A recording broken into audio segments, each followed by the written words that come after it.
Welcome to Jasper academy. కేవీల్లో ప్రవేశాల వేళ విద్యార్థుల సమగ్ర వికాసానికి చిరునామాగా నిలుస్తున్నాయి కేంద్రీయ విద్యాలయాలు. ఒకటి తరగతిలో ప్రవేశం పొందితే +2 వరకు నిశ్చింతంగా చదువుకోవచ్చు. సిబిఎస్ఈ కరిక్యులంతో ఒత్తిడి లేని నాణ్యమైన విద్యను నామమాత్రం ఫీజుతో పొందవచ్చు. సువిశాల ప్రాంగణాలు, సుశిక్షితులైన బోధన సిబ్బంది, ఆట స్థలం, అన్ని సౌకర్యాలు కేవీల ప్రత్యేకత. ఈ సంస్థల్లో ప్రవేశాలకు ప్రకటన వెలువడింది. కేంద్రీయ విద్యాలయాల్లో సీటు పొందడం కష్టమైనప్పటికీ ఎంపిక పారదర్శకంగా ఉంటుంది కాబట్టి ఒకటో తరగతిలో తమ పిల్లలను చేర్చాలనుకున్న వారు ప్రయత్నించవచ్చు. మిగిలిన తరగతుల్లో ఖాళీలు ఉంటేనే అవకాశం కల్పిస్తారు. జాతీయ విద్యా విధానం NEP 2020 ప్రకారం ఒకటో తరగతిలో ప్రవేశానికి 6 ఏళ్లు పూర్తవడం తప్పనిసరి.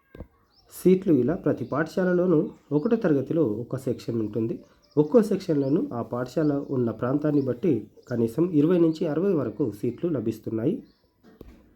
పలు పాఠశాలల్లో ఫస్ట్ క్లాస్లో 2 నుంచి 5 సెక్షన్లు అందుబాటులో ఉన్నాయి. మరికొన్ని చోట్ల ఉదయం, మధ్యాహ్నం షిఫ్టుల్లో తరగతులు నిర్వహిస్తున్నారు. ఈ సెక్షన్లు షిఫ్టుల కారణంగా ఎక్కువ మంది విద్యార్థులకు అవకాశం దక్కుతుంది. విద్యా హక్కు చట్టం ప్రకారం 25% సీట్లను ముందుగా భర్తీ చేస్తారు. ఇందుకోసం వచ్చిన అన్ని దరఖాస్తులను కలిపి డ్రా తీస్తారు. ఈ విధానంలో ఎంపికైన వారికి పూర్తి ఫీజు మినహాయింపు లభిస్తుంది.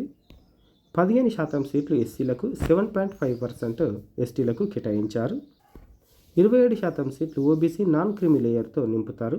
2 సీట్లు సింగిల్ గర్ల్ చైల్డ్ తల్లిదండ్రులకు సంతానంగా ఒక కుమార్తె మాత్రమే ఉన్నవారు ఉన్నాయి. దివ్యాంగులకు 3% సీట్లు లభిస్తున్నాయి. వీటిని ఆ సమూహానికి చెందిన దరఖాస్తుల నుంచి లాటరీతో భర్తీ చేస్తారు. ఇంకా సీట్లు మిగిలితే వచ్చిన దరఖాస్తులన్నింటినీ కలిపి లాటరీ విధానంలోనే కేటాయిస్తారు. ఒకటో తరగతి ప్రవేశాలకు ఈ ప్రక్రియ అంతా ఆన్లైన్లోనే జరుగుతుంది. 2వ తరగతి నుంచి 8వ తరగతి వరకు ఉన్న ఖాళీలకు ఆ పాఠశాల ప్రిన్సిపల్, కమిటీ సభ్యుల సమక్షంలో లాటరీ ద్వారా ఎంపిక చేస్తారు. 9వ తరగతిలో చేరడానికి పరీక్ష నిర్వహిస్తారు. అలాగే +1లో ప్రవేశాలు 10వ తరగతి పరీక్షల్లో సాధించిన మార్కులతో చేపడతారు. తొలి ప్రాధాన్యం కేంద్రీయ విద్యాలయాల్లో చదివిన వారిని తీసుకుంటారు. సీట్లు మిగిలితే ఇతర బోర్డుల వారికి అవకాశం కల్పిస్తారు. మరి ఫీజు ఎంత ఉంటుందంటే, విద్యా హక్కు చట్టం ప్రకారం ప్రవేశాలు పొందిన వారు +2 వరకు ఎలాంటి ఫీజు చెల్లించాల్సిన లేదు. వీరికి పాఠ్యపుస్తకాలు, నోట్స్, యూనిఫామ్, పాఠశాలకు చేరడానికి అవసరమయ్యే ప్రయాణ ఖర్చులు సైతం చెల్లిస్తారు. దానికి మనం ప్రూఫ్లు చూపించాల్సి ఉంటుంది. అలాగే కేవీల్లో చేరిన బాలికలకు ఎలాంటి ఫీజు ఉండదు. బాలురైతే ఏడాది వరకు ఫీజు ఉండదు. ఎస్సీ ఎస్టీలకు బాలికలకు ఫీజు లేదు. 9, 10 తరగతులకు బాలురు నెలకు 200 ఫీజు చెల్లించాలి.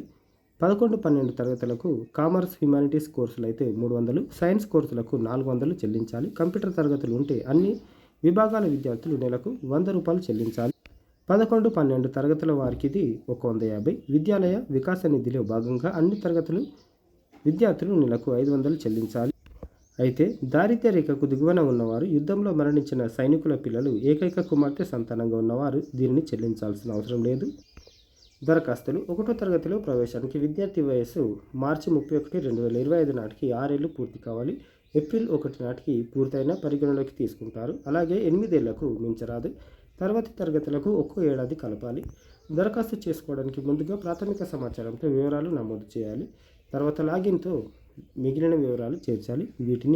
వీటికి అవసరమైన పత్రాలు అంటే వయసు ధృవీకరణ మొదలైనవి, బర్త్ సర్టిఫికేట్ ఇవ్వాల్సి ఉంటుంది, జత చేయాలి. అన్ని వివరాలు పత్రాలు నమోదు చేసిన తర్వాత వాటిని ఒకసారి సరిచూసుకొని సబ్మిట్ చేయాలి. దరఖాస్తు చేసుకున్నప్పుడే చేరాలనుకుంటున్న 3 కేవీలను ఎంపిక చేసుకోవాలి.